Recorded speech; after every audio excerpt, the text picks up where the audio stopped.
Hi friends, welcome back to my channel. আজি বনাবলৈ লৈছো আমৰলি টুপৰ এটা ৰেচিপি। এই ৰেচিপিটোৰ বাবে আপোনালোকে মোক ৰিকুৱেষ্ট কৰিছিল আৰু মইও আপোনালোকৰ ৰিকুৱেষ্ট মানি লৈ আপোনালোকৰ মাজলৈ ৰেচিপিটো আগবঢ়াইছো। এই ৰেচিপিটোৰ বাবে মই 125 গ্ৰাম জোখৰ আমৰলি টুপ লৈছো আৰু কমকৈ লৈয়ে আপোনালোকক ভিডিওটো আগবঢ়াইছো।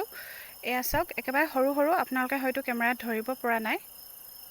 আৰু লৈছো এটা ডাঙৰ সাইজৰ পিয়াজ। পিয়াজটো মই দীঘলে দীঘলে কাটি লৈছো ভিডিওত দেখুৱাৰ দৰে আৰু এতিয়া কেৰাহীত তেল গৰম হ'বলৈ দিছো। তেল গৰম হোৱাৰ লগে লগে মই ইয়াতে পিয়াজখিনি ঢালি দিছো আৰু অলপ লৰাই দিছো। চাব যাতে পিয়াজখিনি খৰখৰীয়াকৈ ভাজি না যায়, অলপ কোমলি থাকিবলৈ দিব। আৰু এইখিনি সময়তে মই ইয়াত জলকীয়া এড কৰিছো। এতিয়া ইয়াতে আধা চামুচ লাল মিৰ্চ আৰু আধা চামুচ মিট মছলা এড কৰিছো আৰু ভালদৰে লৰাই দিছো। আপোনালোকে এনেদৰে লৰাই থাকিব। চাব যাতে পিয়াজখিনি খৰখৰীয়া হৈ না যায়, কোমলি থাকিবলৈ দিব আৰু জুইৰ ফ্লেমটো একেবাৰে কমাই ৰাখিব।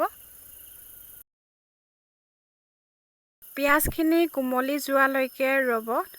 কোমলি যোৱাৰ পিছতে আপোনালোকে আমৰলি টুপখিনি এড কৰিব। আমৰলি টুপখিনি এড কৰাৰ লগে লগে হেতাখনে লৰাই দিব।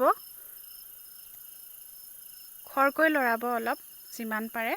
আৰু এইখিনি সময়তে ফুটাৰ চান্স থাকে, তথাপিও লৰাই থাকিব। অলপ নিমখ এড কৰি দিছো। মই ইয়াতে হালধি এড কৰা নাই, নিমখ অলপ সৰহকৈ দিলো কিয়নো মই ইয়াতে এড কৰিম বেলেগ এটা বস্তু। চাই থাকক ভিডিওটো। আপুনি যদি মোৰ চেনেলত প্ৰথমবাৰৰ বাবে আহিছে তেনেহলে প্লিজ চেনেলটো সাবস্ক্ৰাইব কৰিব আৰু বেল আইকনটো প্ৰেছ কৰি দিব যাতে মোৰ আহিবলগীয়া ভাল ভাল ভিডিওবিলাক আপোনালোকে পাই থাকে। আৰু ভিডিওটোৰ শেষত কমেন্ট কৰিব। এতিয়াই কমেন্ট কৰি নিদিব, ভিডিওটোৰ শেষত কমেন্ট কৰিব। এয়া চাওক এইখিনি সিজি গৈছে, কিন্তু এইখিনি সময়তে মই এড কৰিম ডিম এটা। এয়া চাওক ডিমখিনি ভালদৰে ফেটি লৈছো। চামুচ এখনেৰে আপোনালোকে ভালদৰে ফেটি ল'ব আৰু ফেটি লোৱাৰ পিছতহে আপোনালোকে আমৰলি টুপখিনিত এইখিনি এড কৰি দিব। এয়া চাওক মই এতিয়া এড কৰি দিছো।